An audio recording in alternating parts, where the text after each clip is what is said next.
So the first thing I want to talk about this week is, I will just go to the first slide. In fact, first thing I want to talk about this week is we do always do this. So there is the ZP Academy. So if you're unfamiliar with electrochemical techniques, obviously dip into the ZP Academy. If technical questions come in during the week and questions about whether something is possible or not possible, we often use this webinar to kind of help that. And we do have collaborations. I mean, it's probably worth saying that this week I was personally at a CDT, a Centre for Doctoral Training, and we were discussing really issues around sanitation and health and sort of quality of water. The other thing I want to comment on this week as well is we also make jobs available through the ZP Developer Zone, and we also have the ZP Developer Zone as well. We have a website for it, and we have workshops. I'll go a little bit quicker because there's so much time. A couple of things. Now, we do have some workshops coming up. So one of the best ways of interacting with Zimmer and Peacock is through the workshops. We have a couple coming up in India, and I want to comment upon those in a minute. We also have some workshops in San Diego and in Norway. And we also have some workshops in the UK and in Grenoble. Now, I want to comment on the Indian workshop, because I know that there's a lot of people who are very interested in the Indian workshop, and that's why I just want to describe that. There were two of us were slated to come. One of us is coming in from Norway, and one of us is coming in from the UK. Now, in Norway, it's been traditionally okay that we can apply for visas, what we call e-visas, either from Norway or from the UK. I know this is slightly off topic, but in Norway they can get these e-visas, and then our excellent collaborators in India have done all the paperwork for us, and my colleague went in there and he was able to get his visa really no issue. Now, unfortunately, in the UK at the moment, the UK is not issuing as many visas to India, and at the same time, India is also not issuing as many visas to UK. So we can't go via this route. So I have personally gone into the embassy. There's a consulate in I think it's in Hounslow, which is near the Heathrow Airport. I went there. Technando gave me the same paperwork as my colleague in Norway had, but unfortunately they deemed that the paperwork wasn't in order, and unfortunately I was asked to leave. So the reason I say this is because we've had this workshop in India, and we did move it, and the reason we moved it is because we couldn't go via the electronic visa situation, and now we've had to move it because in fact, at this moment, they deemed that the paperwork at that time wasn't in order, so we had to I have to reschedule. But now we can't move the workshop again. So what we're going to do is my colleague will come out and do all the demonstrations, and then Technando is going to set up a live streaming, and I'll do the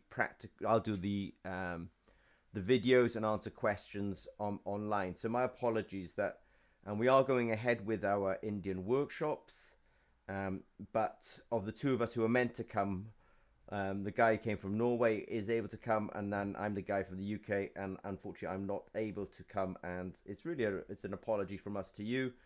We did set up the interview, we did go to the interview, we did use the same paperwork as was used previously in Norway, which went through fine, but we are finding ourselves on this occasion that they said no, and we have to rebook all of that. Now, considering the time, I'm personally actually in the UK. Sorry, I'm in the US and in Germany between now and India. So we just don't have enough time to get another visa interview. So I'm going to have to come in online. So that's slightly sort of off topic today, but we just wanted to clarify that and apologize as well. Now, I do have some questions. I just want to say hi, good morning to FTAB. Lovely to see you, FTAB. So we do have some questions this morning, and one of the questions that's come in is around pH sensing. Can we detect pH in a flow stream of 100 mils to 500 mils per minute? The pH sensors, and most of our sensors, don't care about the flow rate. They don't care if it's a stirred tank, an unstirred tank. The flow rate is, they really don't care. Question number 2 is around glucose sensing, and I've highlighted here as delamination of the electrodes, so I'll discuss that. Number 3 is measuring pH, glucose, and lactate in, I said here pluripotent stem cells, but it was induced pluripotent stem cells. I'll discuss that. Detection of heavy metals and mycotoxins, which we will discuss, and then sensors also in horticulture.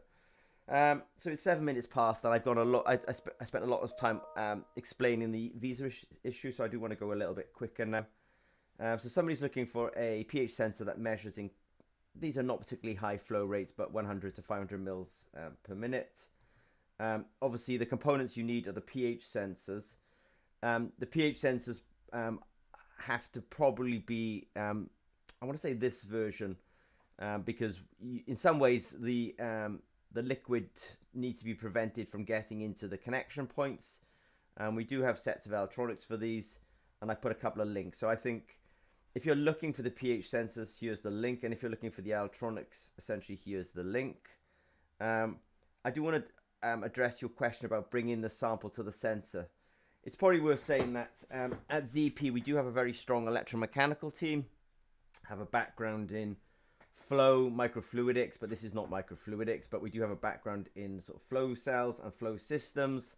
And if you're trying to sample from a system and you maybe want to on occasions do calibration, then it's probably worth talking to our custom engineering team. Anyway, that said, these sensors, as I said earlier on, they can be in a kind of batch format like this, where they sit in a reservoir or reactor, and we have a magnetic stirrer, and that sort of stirs things up. That does work. You can also have the sensors in a flow system like this, where the sort of pH or the solution that's got a certain pH comes in from one side and essentially flows out from the other side. I have a little video here. Now this is microfluidic, but it's just to show you that we can put these sensors into flow streams. This one's a microfluidic flow stream. I suspect the inquirer is quite used to companies like sort of Dolomite and stuff like that who do microfluidics, and so this is a one of the sensors actually in a flow stream. So I do also have a link to that as well. So if I was to summarize it, the sensors really don't care whether they're in flow, batch, stirred, unstirred. You possibly need some engineering support, which would have to come from the ZP sort of specialist engineering group. If you want to do it yourself, then any links that I've put in will also be linked to underneath the video below. But anyway, pH sensors are fine, and they don't care whether they're stirred or unstirred.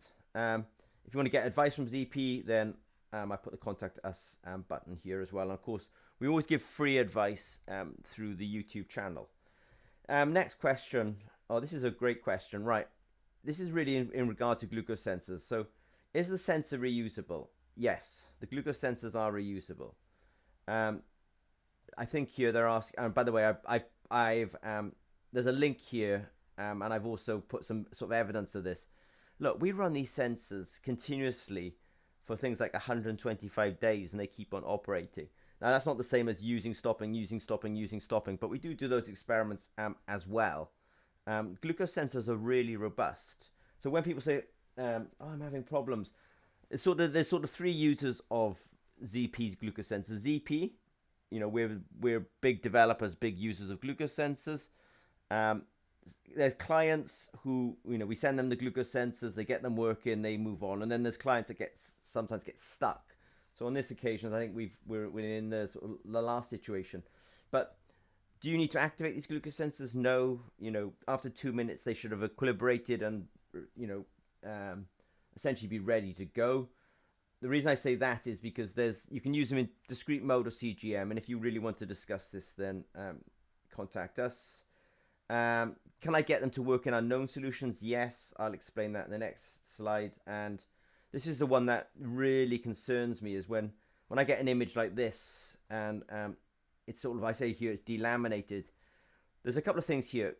These I can see from the image that this is a glucose sensor that's made on a ceramic substrate. These ceramic substrates are often prepared at quite high temperature, so they're really, really robust. This delamination is a couple of things. That's delaminated, and also the reference electrode here is kind of got grey patches on it. It really suggests to me that this has been there's something either wrong with the electronics. They're using the PalmSense here, which, you know, PalmSense is a good brand, so I'm sort of suspicious. But it might be the alignment of these pins inside that PalmSense potentiostat, because it takes a lot of energy. So something is putting energy in the wrong place for this to work. So either the counter's not connected properly or the reference is not connected properly. But we never get this, and you get it when you've made the electrical connection is incorrectly made. I probably want to turn to point 3 really, which is these glucose sensors. They work in blood, they work in saliva. We do have a whole kind of video and workflow around this. If somebody's trying to make a sensor to work in a health or medical application, then we do have a program of work. We call it the ZP Accelerator. And that program of work is also now kind of being realized into something that we call the Sense It All platform. So when people are trying to do stuff that's really, they're trying to develop a product, it's probably not sufficient to buy a glucose sensor from us, another potentiostat from another user, and then start developing and get stuck. I think you really need to come onto our platform, because our platform, you know, we have the sensor, we have the electronics, we have the app, we have the Julie database, which is really useful, because if people are wanting to ask us questions, then the data goes up to the cloud and we can see it, the engineers can see it, everyone's on the same page. So we do, if you want to make a glucose sensor for blood, contact ZP, come onto our acceleration platform, come onto our Sense It All platform, we can help you. If you want to make glucose sensing in saliva, come onto our ZP Accelerator platform, come onto our Sense It All platform, contact us, and we can really be part of the solution. Now, the next one was kind of interesting, that at ZP we have been very involved with Birmingham, Glasgow, and Aston around stem cells and induced pluripotent stem cells. This is an application field that we're, you know, sort of interested in. We've been mostly involved because of therapeutic applications of stem cells. But in this one, the user wants to measure oxygen, pH, lactate, and glucose. So we'll just discuss that. I mean, we've been interested in bioreactors, you know, both cell culture bioreactors and fermenters for quite a while. You know, they can be quite industrially scaled. I suspect there's a lot of these in India, just for AFTAB's interest. And also, I mean, it's easier for us to work on these kind of more bench top instruments as well. But we are sort of super interested in it. The problem that we perceived was, this is a little bioreactor that we borrowed from Aston. And there's no sensors in it. So when people are trying to make like induced pluripotent stem cells and they want them to kind of have a reproducible path, the first question I ask is, you know, well, what are the conditions? And if the conditions are unmonitored, then, you know, that's the start of the problem. So we do have the sensors for this. As I say, all these links will be also underneath the video. I'll go a little bit faster. But we have been instrumentizing these bioreactors. So I'm just going to describe where we're at the moment. So we're very interested in putting our sensors into these bioreactors, getting it onto our Sense It All platform, which has apps and electronics. We can send the data to the cloud, and in the cloud, then we can process the data to concentrations or to pass fail if it's quality control. And then the data doesn't have to be lost on our cloud. People can use an API, an application program interface, and essentially call it across. So just as an update, we do have one of these bioreactors. We borrowed it from Aston. We are instrumentizing it. And we've actually got the boxes for connectivity. So we are going to just follow us a little bit and see that this is coming, and we'll then allow people to do, you know, an API call upon our cloud as well. So it's kind of interesting this week so far. We've discussed pH and flow. That's really no issue. those glucose sensors are actually quite robust and reliable. Glucose sensors are one of the most robust biosensors around. Now this is an application. It's induced pluripotent stem cells, and we do have actively some work going on to instrumentize the bioreactors in that kind of application. Another question that came in this week was, can we detect mycotoxins and heavy metals? This link will go back to the website, but I'll be very clear that this happens in globally. People want to monitor heavy metals, pesticides, herbicides, but heavy metals comes up a lot, whether you're in the US, Europe, or India, for example. So ZP has a Sense It All platform that can definitely do heavy metals. And it not only does heavy metals, I'm not sure that copper really counts as a heavy metal, but there's also some very valuable metals out there called the platinum group metals as well. And so that platform can definitely detect those and detect it in. There is a sensor out there in the US that's FDA approved for measuring lead in blood. So that is the kind of thing that we can definitely do. Mycotoxins, can we detect mycotoxins? So I've kind of ranked them in. Mycotoxins are associated with a sort of fungus that can get onto, I think mostly grains.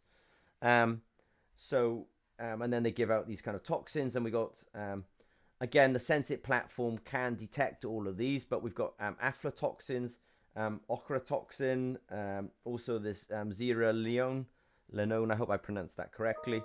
So these three I consider actually quite straightforward. This and then the latter two, I've got a suspicion that one is also quite detectable without little modification, and I am more cautious on the fifth one here. But of the let's say five that I've there's a lot of these mycotoxins, but commonly you see in literature people kind of flag up these five, and the three of them are definitely detectable on the platform. I suspect the fourth one is as well, and the fifth one we'd have to do a bit of proof of principle just to prove that was the case. Question number 5 is around our phosphate sensor. Just to say that the questioner is asking ion selective field effect transistors. These are actually ion selective electrodes, but whether you go ISFET or ISE, you get the same results in the end. These are two sides of the same coin. We've got sensors for like horticultural or growing applications. We have ammonium sensors, phosphate, calcium, nitrate, pH, potassium. All these links are put underneath the video. But what we're doing is, if for that kind of horticultural growing applications, the sensors do need to be embedded into this kind of casing. It's really to stop the ingression of liquids. So we are pretty mindful of that. And we also have these boxes for essentially connecting back to our cloud. The whole system looks like this. That link is also underneath the video.